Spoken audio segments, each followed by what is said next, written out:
ስለዚህ ተመልከቱ፣ ክርስትና የነካን በእጆቻችን ያሰስነውን በዓይኖቻችን ያየነውን የዕለት ሕይወታችንን እንድናወራ ነው የተፈለገው።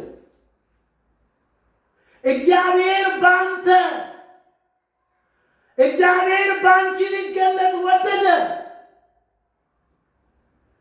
ስለ ሕይወት አንደኛ ዮሐንስ ምዕራፍ 1 ላይ ስለ ሕይወት ቃል ከመጀመሪያ የነበረውና የሰማነውን በዓይኖቻችን ያየነውን የተመለከቱ እጆቻችንን የዳሰሱትን እናወራለን አለ። ሕይወት ተገለጠ አይተንማል።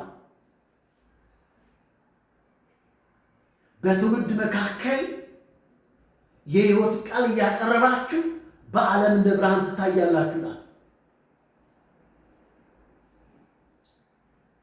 ዝም ብሎ የሚመጣ አይደለም። የሕይወት ቃል ዝም ብሎ አይመጣም።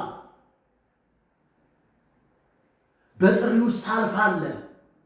ትክክለኛ አዲሱ ሰው ሙሉ ለሙሉ አንተ ላይ እስኪታይ ድረስ በዚህ ጎዳና ታልፋለህ። እርሾ ሁለትነት ይታይብሃል።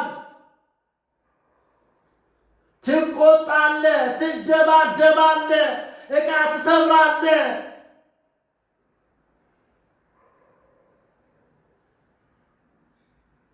ከአንተ የማይጠበቅ ነገር ተዋሻለህ፣ ትሰርቃለህ፣ ታመነዝራለህ። አሮጌው ባህሪ ግን እንዲህ አለ። ስለ ሕይወት ቃል ከመጀመሪያው የነበረውን የሰማነውን በዓይኖቻችን ያየነው የተመለከትነውን በእጆቻችን የዳሰስነውን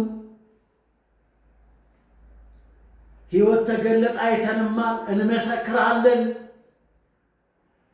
አንተ ያልሰራህን አንተ በአንተ ጎዳና በአንተ የሕይወት በአንተ የኑሮ ላይ ያላለፈውን መሽተራክ እንዳይመስል እግዚአብሔር ሞኝ አይደለም።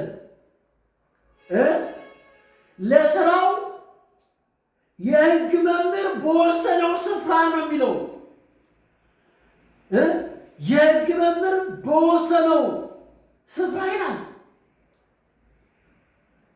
ስፍራ እስክትገኝለት ድረስ ዝም ነው የሚልህ። በጥሪ ውስጥ ስትንቦጫረቅ ትኖራለህ እንጂ እግዚአብሔር ያለ የሚፈልገው የሕይወት ቃል ልታወራ ነው።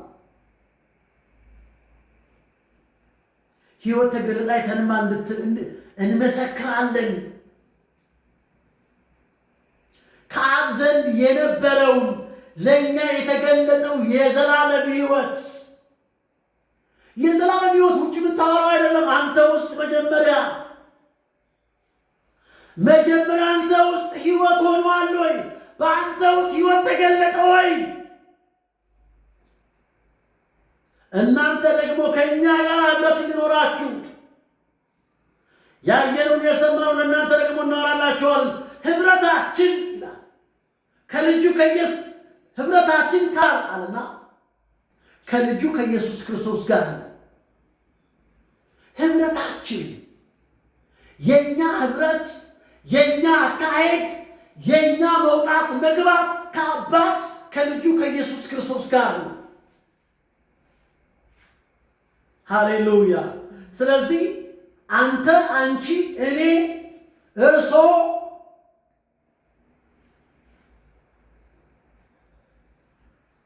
ኅብረታችን ከአባት ጋር ነው፣ ከልጁ ከኢየሱስ ክርስቶስ ጋር ነው። አንዳንድ ሰዎች ቲክቶክ ላይ ያለው ቀድሞ ነበርን እዛ ሰውዬ ጋር ይላሉ። ከእሳት ጋር አትጫወቱ፣ ትተናለህ። በእርግጠኝነት እነግርሃለሁ፣ ድንገት እንቅፋት ያተናሃል። ብዙዎች እንዲስሉ አይተናል፣ ተነዋል። ይሄ ምድር እዚህ ምድር ላይ ተሰፍተህ አትኖርም፣ ትሞታለህ። ከዚህ ስጋ ትወጣለህ። ይሄ ስጋ ለቀኸው ትሄዳለህ።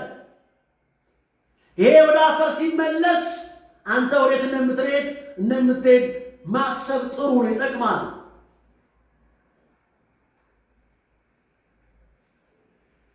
ኢየሱስ ያድናል። ስለዚህ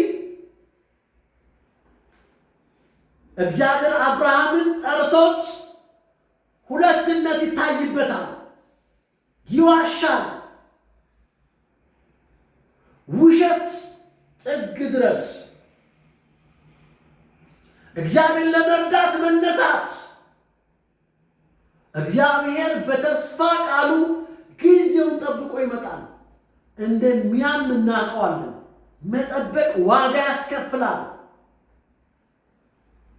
ዋጋ ያስከፍላል።